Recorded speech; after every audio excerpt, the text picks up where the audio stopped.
आज की कहानी बहुत उलझी हुई एक अजीब रहस्यमयी हत्या की है, जिसकी पहचान करने में ही पुलिस को लगभग 13 दिन लगे।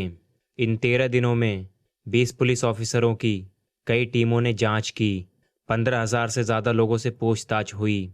14,000 जीन्स और 1200 टाइटन घड़ियों में सुराग की तलाश हुई। तब जाकर सुराग के नाम पर मिली भी तो एक अधूरी जानकारी।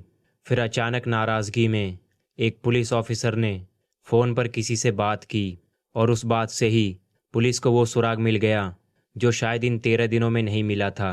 उस छोटी सी लीड की मदद से उसी पुलिस टीम ने सिर्फ 5 घंटे के अंदर ही पूरे केस का खुलासा कर दिया। उसके बाद हत्यारा भी सामने था और हत्या करने की वजह भी। आज की क्राइम की जानकारी में सब कुछ तफसील से बताऊंगा, लेकिन उससे पहले अगर आप चैनल पर नए हैं तो चैनल को सब्सक्राइब कर लें और बेल आइकॉन ऑल पर प्रेस कर लें ताकि नई वीडियोस की नोटिफिकेशन आप तक पहुंच जाए। तो चलिए आगे बढ़ते हैं। बात है 31 जुलाई साल 2019 की। सुबह करीब 5 बजे मुनी राजू नाम के एक व्यक्ति बेंगलुरु में कैंपेगौड़ा इंटरनेशनल एयरपोर्ट के पास वाली सड़क पर टहल रहे थे। सड़क पर टहलते हुए अचानक वो चौंक जाते हैं, क्योंकि उसी सड़क पर एक लड़की की लाश पड़ी थी, जिसका चेहरा कुचला हुआ था। सड़क पर चारों तरफ खून बिखरा हुआ था। इसके बाद घबराते हुए उन्होंने इसकी जानकारी बेंगलुरु पुलिस को दी। कुछ देर बाद ही पुलिस की टीम मौके पर पहुंचती है और जांच शुरू होती है। उस समय इस थाने के इंस्पेक्टर थे बी रामामूर्ति। वो देर रात तक पेट्रोलिंग करने के बाद सो रहे थे। सोते हुए उन्हें 1 घंटा ही हुआ था कि थाने से फ़ोन आया और उन्हें बताया गया कि एक ब्लाइंड मर्डर केस है। कैंपेगौड़ा इंटरनेशनल एयरपोर्ट के पास एक लड़की की लाश मिली है। केस हाई प्रोफाइल हो सकता है। ये सुनते ही इंस्पेक्टर रामामूर्ति की अधूरी नींद पूरी तरह से खुल जाती है। इसके बाद वो तुरंत घटनास्थल पर पहुंचते हैं। उस घटनास्थल की जांच की गई तो पता चला कि लड़की के सिर पर ईंट से कई बार मारा गया है और शरीर पर कई बार चाकू भी मारा गया है। अब ये बेहद अजीब था कि चाकू भी मारा और ईंट से भी हमले किए थे। घटनास्थल पर कोई भी सामान नहीं मिला, ना लड़की का पर्स और ना कोई बैग।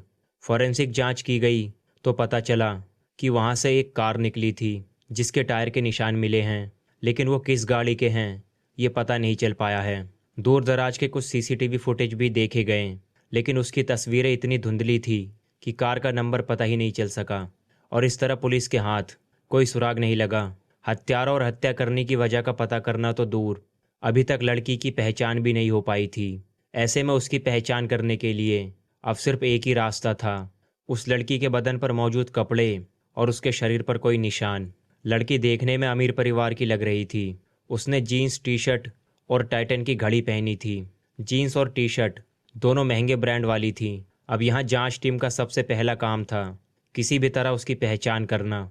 पुलिस के सामने कुछ ही ऑप्शन थे। पहला ऑप्शन था कि लड़की की ब्रांडेड जीन्स टी शर्ट और उसकी टाइटन घड़ी को कहाँ से खरीदा गया और किसने खरीदा, उसका पता चल जाए। दूसरा ऑप्शन था कि पास में ही एयरपोर्ट है, इसलिए ये पता चल जाए कि पिछले 1 से 2 दिन में कोई ऐसी महिला यात्री जिसकी टिकट बुक तो थी लेकिन उसकी फ़्लाइट मिस हो गई हो। तीसरा ऑप्शन था पास के सभी थानों में पिछले कुछ दिनों में 25 से 35 साल की उम्र वाली लड़की के लापता होने की रिपोर्ट लिखाई गई हो। और चौथा ऑप्शन था कि जिस गाड़ी वाले के टायर का निशान मिला है उसके बारे में शहर के किसी सीसीटीवी फुटेज में कुछ मिल जाए। इन तमाम एंगल पर जांच के लिए टोटल 20 पुलिस वालों की टीम बनाई गई और सभी टीमों को अलग अलग काम दिया गया। एक टीम को ब्रांडेड जीन्स के बारे में पता लगाना था कि इसे अब तक इंडिया में कहाँ कहाँ बेचा गया था और उसे किस किस ने खरीदा था। दूसरी टीम उस टाइटन घड़ी का पता लगाने में लगी। इस जांच के दौरान पता चला कि जिस ब्रांड की जीन्स उस लड़की ने पहनी थी वैसी 14,000 जीन्स पूरे देश में बेची गई थी। दिल्ली, मुंबई और कर्नाटक में इनकी बिक्री हुई थी। अब पुलिस ने यह पता लगाया कि जिस साइज की जीन्स लड़की ने पहनी थी वो कितनी बिकी हैं, तो पता चला कि उस साइज की टोटल 800 जीन्स बेची गई थी। इस तरह अब 800 जीन्स खरीदने वाले सभी लोगों के नाम और नंबर का पता लगाया गया। क्योंकि ब्रांडेड जीन्स थी तो उसे शोरूम से खरीदने वालों की डिटेल मिल गई। अब इन सभी नंबरों को लेकर पुलिस ने एक व्हाट्सएप ग्रुप बनाया और व्हाट्सएप ग्रुप में उस लड़की की फ़ोटो भेजी कि शायद इसकी पहचान हो जाए। लेकिन काफ़ी सारे नंबर बंद थे। काफ़ी मेहनत के बाद भी उसकी पहचान नहीं हो पाई। पुलिस की एक और टीम टाइटन घड़ी के खरीदार को तलाशने में लगी थी। उस मॉडल की घड़ी का पता लगाया तो टोटल 1400 घड़ियां बेचे जाने की जानकारी मिली। पुलिस ने उन सभी के नंबर मांगकर उन्हें भी व्हाट्सएप ग्रुप में मैसेज भेजे। इधर पुलिस की एक और टीम सीसीटीवी फुटेज और कार की तलाश में लगी थी।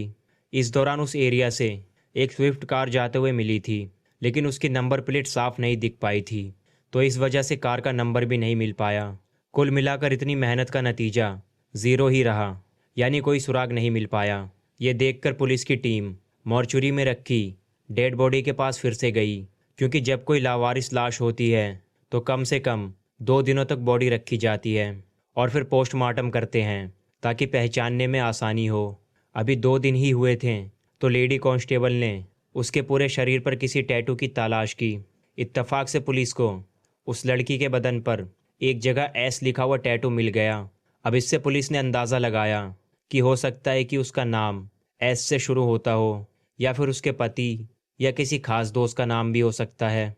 इसलिए पुलिस ने तुरंत जीन्स और टाइटन घड़ियों में जितने नंबर शॉर्ट लिस्ट हुए थे उनमें से एस से शुरू होने वाले नाम का पता लगाया। तो अब टाइटन घड़ी खरीदने वालों की संख्या 115 तक पहुंच गई। यानी पुलिस को अब उम्मीद थी कि इन्हीं 115 में से किसी एक ने घड़ी खरीदी होगी।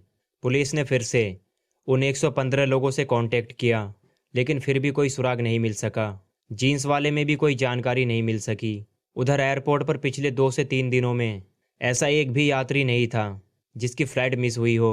यानी पुलिस ने जितने भी एंगल से जांच शुरू की थी, किसी से भी उस लड़की की पहचान करने में सुराग नहीं मिल पाया। इस तरह पुलिस की जांच के कुल 6 दिन निकल गए, लेकिन मरने वाली लड़की कौन थी अभी तक यही पता नहीं चल पाया। फिर हत्यारा और हत्या करने की वजह का पता लगाना तो अभी दूर की बात थी। अब उस लावारिस लाश की जांच करते हुए 7 दिन हो गए। पुलिस की टीमें दिन रात लगी थी, लेकिन हर कोशिश के बाद भी नाकामयाबी हाथ लग रही थी। तभी एक कांस्टेबल को अहम जानकारी मिली। उसके खास मुखबर ने बताया कि एक महिला की हत्या करके एयरपोर्ट के पास फेंका गया था। उस महिला की हत्या करने वाला कोई और नहीं बल्कि उसका पति ही है। अब ये जानकारी मिलते ही पुलिस को उम्मीद की किरण दिखती है। तुरंत पुलिस की टीम मुखबर की बताई गई जगह पर जांच करने पहुंची और ये भी पता चला कि वो मारने वाला यानी उस महिला का पति नॉर्थ इंडिया की तरफ का है, क्योंकि पुलिस को जो लावारिस लाश मिली थी वो भी हुलिये से नॉर्थ इंडियन लग रही थी। इसलिए पुलिस की उम्मीदें और बढ़ गईं। पुलिस उसकी तलाश में तुरंत उसके घर तक पहुंची। वो व्यक्ति मिल भी गया। वो वेस्ट बंगाल का रहने वाला था। पुलिस ने उससे पूछताछ की तो पता चला कि उसने नीला सांद्रा में अपनी पत्नी की हत्या की और एयरपोर्ट के पास कहीं पर लाश फेंक दी थी। पुलिस तुरंत उस व्यक्ति को लाश तक लेकर चलने के लिए बोलती है। पुलिस उसे लेकर एयरपोर्ट की तरफ जाने लगी। पुलिस जब उसके अनुसार एयरपोर्ट की तरफ जाने लगी तो वो व्यक्ति उस जगह पर नहीं गया जहां पुलिस को लावारिस लाश मिली थी, बल्कि उससे काफ़ी दूर एक सुनसान जगह की तरफ ले गया। फिर उसने बताया कि यहीं कहीं पर उसने अपनी पत्नी की लाश फेंकी थी, लेकिन पुलिस को वहां कहीं लाश नहीं मिली। इस पर पुलिस ने पता लगाया तो जानकारी मिली कि 1 हफ्ते पहले वाकई वहां एक महिला की लाश मिली थी। पुलिस ने फिर वहां के थाने में कांटेक्ट किया तो कन्फर्म हो गया। इस तरह पुलिस भले ही उस लावारिस लड़की के हत्यारे की तलाश में थी, लेकिन उसी तलाश में दूसरी एक हत्या का खुलासा हो गया। पर पुलिस की ये मेहनत भी फिर से उसी ज़ीरो वाले नतीजे पर पहुंच गई। अब पुलिस की टीमें लगातार काम करते हुए काफ़ी थक चुकी थी और चिड़चिड़ापन आ रहा था कि इतनी मेहनत के बाद भी कोई सुराग नहीं मिल पा रहा है। पिछले 1 हफ्ते की जांच के दौरान इंस्पेक्टर रामामूर्ति के पास कोलकाता के एक पुलिस ऑफिसर का बार बार फ़ोन आ रहा था, लेकिन इंस्पेक्टर रामामूर्ति केस की वजह से उलझे हुए थे, इसलिए वो कॉल रिसीव भी नहीं कर रहे थे। अब 10 दिन बीत गए थे, तभी फिर से उस कोलकाता पुलिस का फ़ोन आया। दरअसल 1 महीने पहले ही बेंगलुरु पुलिस इंस्पेक्टर रामामूर्ति की टीम ने सोना चुराने वाले एक शातिर चोर जिसका नाम कार्तिक था, उसको कोलकाता से अरेस्ट किया था। इस चोर ने बेंगलुरु में दर्जनों चोरियों को अंजाम दिया था। पुलिस ने जब उसे पकड़ा तो उसके पास से करीब 50 लाख का सोना भी मिला था। इसलिए कोलकाता पुलिस को शक था कि अपने लोकल शहर में हुई चोरियों में भी कहीं कार्तिक का हाथ तो नहीं। इसलिए कोलकाता पुलिस बेंगलुरु पुलिस से बात करके चोर कार्तिक को रिमांड पर लेना चाहती थी। इसलिए कोलकाता पुलिस का वो ऑफिसर बार बार फ़ोन कर रहा था उस दिन भी कोलकाता न्यू टाउन थाने की पुलिस ने रामामूर्ति को फ़ोन किया। तब रामामूर्ति ने फ़ोन उठा लिया और पिछली कॉल रिसीव ना करने की वजह बताने लगे और ये भी बताया कि हमें एक लड़की की लाश मिली है। देखने में वो नॉर्थ इंडिया की लग रही है। हम लोगों ने 15,000 से ज़्यादा लोगों की जांच कर ली, लेकिन कोई सुराग नहीं मिला। कोई मिसिंग रिपोर्ट भी नहीं मिल रही है। अब रामामूर्ति की इस बात पर कोलकाता पुलिस इंस्पेक्टर ने कहा कि 1 मिनट रुकिए, मेरे यहाँ भी एक व्यक्ति ने अपनी पत्नी की मिसिंग रिपोर्ट लिखवाई है। उसने बताया है कि उसकी पत्नी बेंगलुरु गई थी और लापता हो गई है। उस व्यक्ति का नाम सुदीप डे है और उसकी लापता हुई पत्नी का नाम पूजा डे है। अब ये सुनते ही इंस्पेक्टर रामामूर्ति ने सोचा कि इसे भी चेक कर ही लेते हैं, इसलिए उस लड़की की लाश वाली फ़ोटो उस कोलकाता पुलिस इंस्पेक्टर को भिजवाते हैं। इत्तफाक से जब ये सब कुछ चल रहा था, उसी समय उनकी जांच टीम के एक पुलिस कांस्टेबल से दिल्ली के अली नाम के एक व्यक्ति ने कांटेक्ट किया और उसने बताया कि जिस घड़ी की आप लोग छानबीन कर रहे हैं, वो घड़ी मैंने ही दिल्ली में ख़रीदी थी। वो घड़ी मैंने अपनी गर्लफ्रेंड को गिफ्ट किया था। पुलिस ने जब अली से उसकी गर्लफ्रेंड का नाम पूछा तो पता चला कि उसका नाम पूजा डे है। ये सुनते ही पुलिस को फिर से एक उम्मीद दिखने लगी, क्योंकि थोड़ी देर पहले ही कोलकाता पुलिस ने भी ये कन्फर्म किया था कि सुदीप डे की जो पत्नी लापता हुई है उसका भी नाम पूजा डे है। और अब दिल्ली से अली ने फ़ोन पर बताया कि उसने ये घड़ी जिसे दी थी उसका नाम भी पूजा डे है। लेकिन पुलिस को शक हुआ कि अगर वो पूजा डे है तो फिर सुदीप की पत्नी कौन है, और अगर वो सुदीप की पत्नी है तो फिर अली की गर्लफ्रेंड कौन है। खैर ये बात साफ थी, जो घड़ी लड़की ने पहनी थी उसे अली ने ही खरीदी थी। लिहाजा पुलिस अब उस लड़की को पूजा डे मानकर जांच करने लगी। इसी बीच पुलिस ने कोलकाता और दिल्ली दोनों जगहों पर लड़की की फ़ोटो भेजी। यहाँ पर किस्मत ने भी पुलिस का साथ दिया और दोनों ने कन्फर्म कर दिया कि वो मरने वाली लड़की पूजा डे ही थी। लिहाजा पुलिस की टीम अब कोलकाता और दिल्ली में अली की पड़ताल में जुट गई, क्योंकि अब आशंका ये लग रही थी कि कहीं कोलकाता में रहने वाले सुदीप को अपनी पत्नी के अफेयर का पता चल गया हो, तो हो सकता है कि उसकी हत्या खुद कर दी हो या फिर किसी से करा दी हो, और फिर इसके बाद खुद ही कोलकाता पुलिस में उसकी मिसिंग की रिपोर्ट लिखवा दी हो। और दूसरा एंगल ये था कि कहीं अली को पूजा ने धोखे में रखकर दोस्ती की हो, जिसके बाद अली ने नाराज़ होकर उसकी हत्या कर दी हो। लेकिन हैरानी वाली बात ये थी कि अगर अली ही हत्या करता तो खुद ही पुलिस को कांटेक्ट क्यों करता।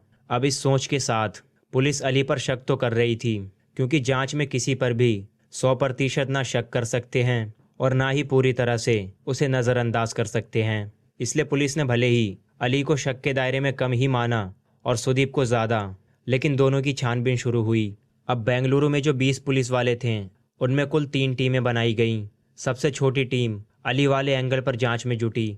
बाकी 2 बड़ी टीमों में से एक टीम कोलकाता में रहने वाले सुदीप डे पर छानबीन करने लगी, जबकि एक और टीम को पूजा डे का फ़ोन नंबर मांगकर उसकी कॉल डिटेल निकालकर जांच करने की जिम्मेदारी दी गई।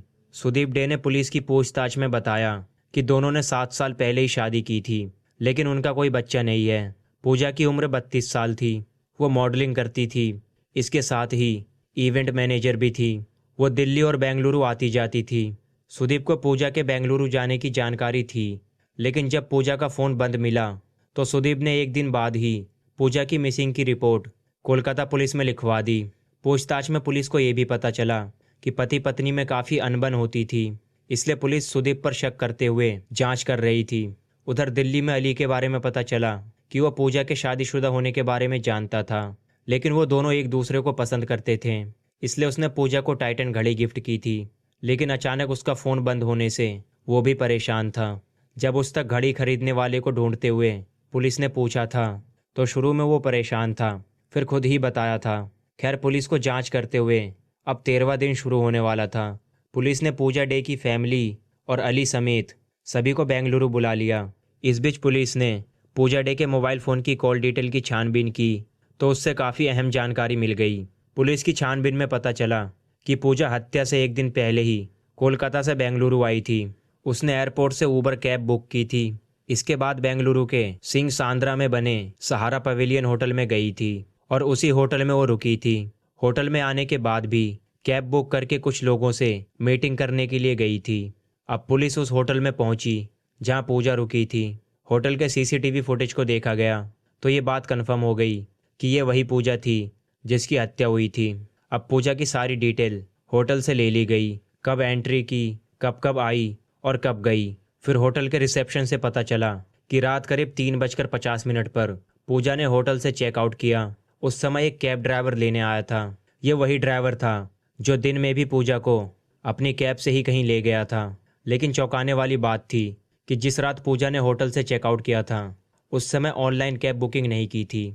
इसलिए पुलिस को ये समझ आ गया कि कैब ड्राइवर ने ही इसकी साजिश की होगी और बिना ऑनलाइन बुकिंग के डायरेक्ट पैसे लेकर उसे छोड़ने के लिए तैयार हो गया होगा।